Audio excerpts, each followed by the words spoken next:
Imagine early winter morning in the city. I got out of bed around 5 a.m. I always cherished those moments in the city where there is a silence around, beautiful sunrises, no traffic jams. Unfortunately, that wasn't the case on 24th of February 2022. Explosions were heard outside. I did not have to browse the news to know what's happened. I went to my daughter's room, woken her up carefully, put a small suitcase in front of her closet, and said, "Take your warm clothes. We need to quickly pack and go on a trip today." The war started. Oh, those scary words. I wish I'd never tell it to my sweet baby. But I had to. I made a promise to myself never to lie to my child. Then I went to my bedroom and started to throw the nearest warm clothes into my suitcase. We packed and left in 17 minutes.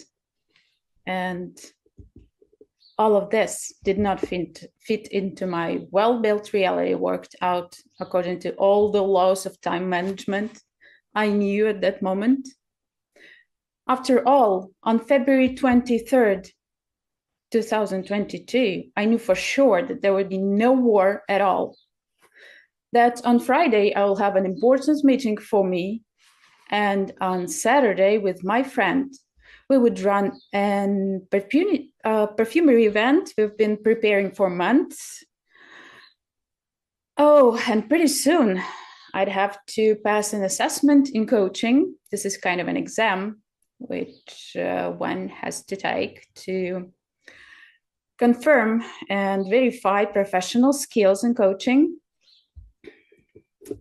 What I did not know, that my own perfectly built universe will be completely shattered in the next 24 hours. All this seemed unreal. Like in a cartoon, when they show a person after the disaster who continue walking, smiling, talking, and then feels something different inside, turns around, and there they are, a team of medics or rescuers passing around over the body. And this is how millions of people's lives were divided into what we had before 24th of February 2022 and after. Our everyday life, work, homes, our dearest people, our difficulties, joys, just remain somewhere far behind us. And we continue to live, work, walk, smile, sometimes cry. And then we feel something different inside. And we truly want to turn around and just get back to normal, which does not exist anymore. Today, every Ukrainian family has been directly affected by this war. Someone's parents, grandparents, brothers, sisters, cousins, children, even grandchildren suffered physically, lost their homes, had to move to other cities or even other countries, or are defending their homeland from invaders directly on the battlefield. Hi, I'm Kate, an ACC-ICF coach from Ukraine. Psychologist, psychotherapist, breathing practices teacher, and I'd like to share with you today the hope and faith in values of the coaching community and the courage to maintain these values during the times of war. And also a bit of experience of how to survive it. And as a coach, I know that I have to work with the present and the future. As a Ukrainian and a psychotherapist, I know that I have a bottomless pit of experiences I'll have to turn back to, and process a lot in order to live this life happily. Because just simply forgetting it is not an option. But this war posed a bunch of different challenges to the global community. I'm going to ask a few questions now, and I truly invite you to think about the answers too. Perhaps one of the most professionally difficult questions for me as a coach was, can I still be a coach here and now? In the reality of bombings, lack of safe space, and shattered trust in a large community of people we've been living alongside the whole our lives, regularly without proper sleep, and therefore with limited resources due to the lack of energy. How do you embody an ideology of tolerance and acceptance when every day bombs fly over your homes and siren wails? How do you plan sessions when you literally don't know if you'll have a roof over your head tomorrow or even your life? How do you maintain a calm state of a coach in a field of constant life-threatening conditions of a full-scale hybrid war? Over these 2 years, the coaching world of Ukrainians has done the impossible, restored the functioning of the industry despite the absolute impossibility to change the conditions under which it operates. We've learned to continue working with only our mobile phones, with mobile internet, sometimes, if we're lucky, with our laptops, wearing shorts, and using our cars as an office if we have one. We've learned to schedule our working hours in line with power outage schedules, which means complete darkness, no electricity, lack of communication services, and no central heating in winter, which is really cold here in Ukraine. Ukrainians have learned to set up generators to create hubs so people can come and warm up and recharge their devices if they need to. Sitting in shelters, chatting over their sleeping babies. Business ladies of Ukraine have learned how to make trench candles and Molotov cocktails, just in case they'll have to defend their lives with their own hands. And the more experienced generation has taught us to use other handy tools in order to preserve life and safety, such as a jar of tomatoes and a sense of humor, of course.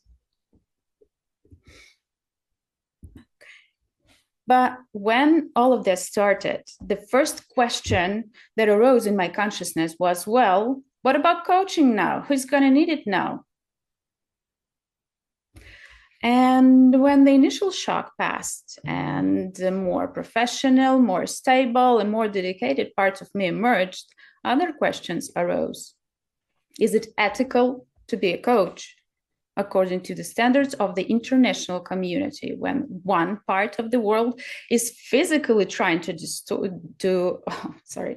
destroy another? How ethical is it to accept everyone equally in such unjustly unequal conditions? How to act ethically in the midst of an absolutely unethical situation? For the first few months, I couldn't give myself a proper answer. And looking back today, I can say that what kept me committed to the path I've chosen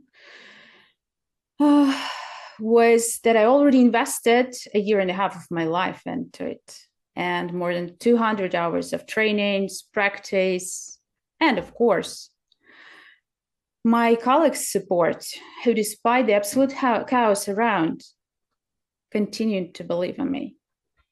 And I'm immensely grateful to these people today and to my courage to continue. I've always believed that I can achieve what I want only on my own. I remember the moment I clearly realized that until the 3rd grade of an elementary school, I was doing my homework with my Mimo for hours. It was extremely long and boring process. Moving to the next year, I found a new friend in a new school. And one day we went to her place to do our homeworks together. And we came in, we left our backpacks by the door. And then she comfortably settled in front of the TV. What about homework? I asked. And believe it or not, I was calculating in my mind how much time I'm gonna invest in my homework after all the fun we're going to have. We'll have enough time, she said, to join me. She invited me to join, and we had a lot of fun. We watched a lot of cartoons. And after that, we made all our homework we needed in just 20 minutes or so. And then I came home. I am gonna do my homework by myself on my own from now on. That was my short speech to my Mimo, and I bet she was happy about it. So since then, I've been on my own with my tasks, and I always knew that I need just desire, a bit of motivation, and some time for fun, and everything is going to work out. But during the full-scale invasion, I had an insight that in difficult times, like-minded people, colleagues, friends, family, those who share the same values with me, with whom open dialogue and search for the complex solutions is possible, become about a half of a motivation. In Ukraine, we have a saying, burned down a barn, burn down a house, which means when something important lost is lost, it's really easy to devalue everything else. And that's when the power of community tune in. I know how painful and unfair it is to lose a major part of your life. And I really would like to magically wave a wand and make all of this just not to happen. Our safe world where humanity, inclusivity, and are the important values was not ready to face such a challenge, but here it is in front of us. And it's up to us to do something about it. And we don't have a magic wand. And Expecto Patronum won't work for us, unfortunately. But we have experience, strengths, faith in ourselves, in shared values of kindness, equality, support, justice, truth, love. And I believe that open dialogue and the willingness to find answers to all these difficult questions will definitely give us the opportunity to grow and make this world a better place for us and for the generations to come. Because when turbulent times and turbulent events throw us to the level of save your life, only the strengths of unity allow us to endure, win, recover, and progress. Thank you all for your support, for your resilience being with us from the beginning of these dark times to the victory of life and truth. Thank you.